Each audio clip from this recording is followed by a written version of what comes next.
The governor of Jigawa State, Badaru Abubakar, joins us now from its capital, Dutse. Good evening, Your Excellency, and thank you for your time. Are you not panicked, sort of, at the number of cases that you have, half of which are from Kano, which is your neighboring state, and we all know what is going on in Kano even at the moment? Well, you see, the advantage we have, the Almajiris, we receive them, and we keep them in isolation since the time we receive them. So they have not mixed with the community. So there is not much of contact tracing. It is easy and a lot easier for us to handle the Almajiri that are there. But for the remaining cases, you know, they come out of intensive contact tracing. So what we receive from the Almajiris is limited to already. And we have not mixed them with anybody. So those that tested positive among them are isolated and put in the isolation center, and the remaining ones are being sent home. So I don't think there is anything to panic about. I know we are never in Kano, but our borders are tight, and people are beginning to be aware of this problem, and they are becoming apprehensive of what is going on. And we are getting calls every day on people that moves in or out and back, and we continue to trace them. So I don't believe there is any reason as it is now to be alarmed on this situation.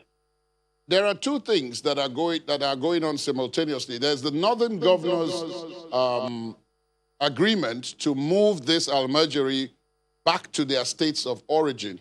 But at the same time, there is supposed to be an interstate lockdown, a ban on interstate movement. But since these movements are being done by the state governments in cooperation with each other, it's difficult to know which one is legal and which one is illegal, because some of those Almajiri have found their way even down south, outside of the northern region. With benefit of hindsight now, do you think this was a decision that ought to have waited, especially because, take Jigawa State, for example, you have 118 cases there now. That's a pretty high number once you go outside of Lagos, Abuja, and Kano. Yeah, sure. Well, in the first instance, the governments that send the Almajiris always send them with escort and letters to the states, and they call us before they send the Almajiris. So we know those that are coming officially and those that are not coming officially are being blocked. That is one. Two, on the timing, I believe the timing is wrong now to move the Almajiris because this movement started at the time when we had the epidemic around the states. And I also believe that the children are young and you cannot control them. The moment you bring them from different parts of their own schools and mix them all together, before you sort them, they will mix together. No matter how hard you try, they will mix with each other and play with each other. So I still believe the timing is wrong. That is why in Jigawa we decided to keep all the Almajiris in their own respective schools and feed them until the issue of corona subsidized or we are able to do massive testing. Then we'll decide whether to take them back to their states or not. But you can see in some of the Sangaya, some of the schools, there are only 10, 15, 20. But when you put them together in trying to sort them out and send them back to their states, they mix together. Maybe one Sangaya have the situation and the rest of the Sangayas don't. And then when you mix them, it becomes a problem. So I still believe this could have waited until after this pandemic is under control.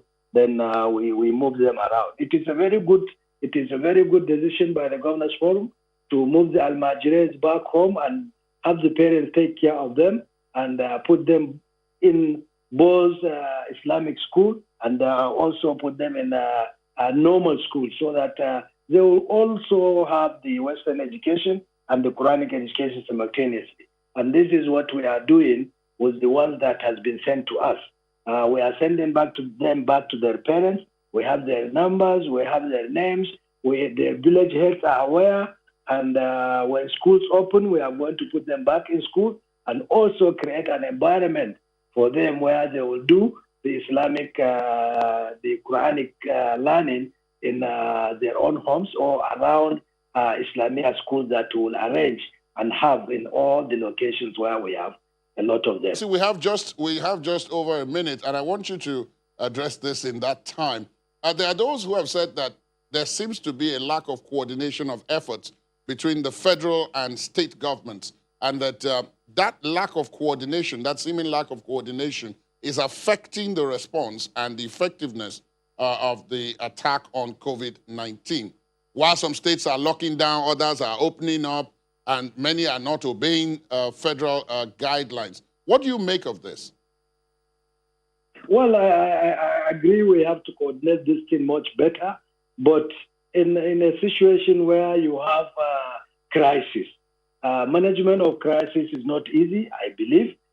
Coordination could have been better, but for the rest, we have done well. I know now the governors are meeting, and they managed to find a way to synchronize our own activities with that of the federal government.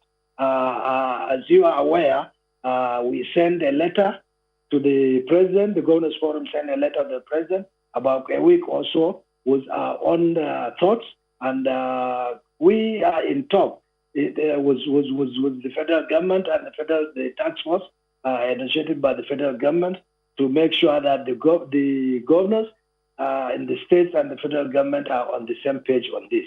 But crisis is always like this, and the management of crisis is always not easy, more especially where there are panic around all over.